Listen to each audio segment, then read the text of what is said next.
ஐயப்பன் பாலகராக காட்சி கொடுத்த குளத்துப்புழை கோயில், அரசனாக காட்சி தந்த அச்சன் கோயில், திருமண கோலத்தில் காட்சி தந்த ஆரியங்காவு, சபரிமலை, காந்தமலை ஆகியன விளங்குகின்றன.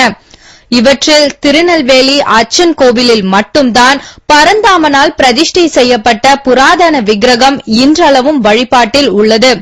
கேரள கோவில்களில் பொதுவாக தேரோட்ட விழா கிடையாது. ஆனால் அச்சன் கோயிலில் மட்டும் தேரோட்ட விழா நடத்தப்படுகிறது.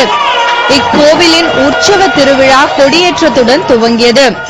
இதை சபரிமலை ஐயப்பன் கோயில் தந்திரி கண்டரரு மோகனரரு முன்னின்று நடத்தினர்.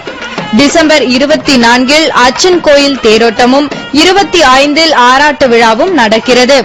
உற்சவ திருவிழாவிற்காக கேரள மாநிலம் புனலூர் அரசு கருவூலத்தில் பாதுகாப்பாக வைக்கப்பட்டுள்ள தங்கம், வெள்ளி, திரு ஆபரணங்கள் அனைத்தும் தற்போது எடுத்து வரப்பட்டு அச்சன் கோயில் ஐயப்ப சுவாமிக்கு அணிவிக்கப்பட்டுள்ளன.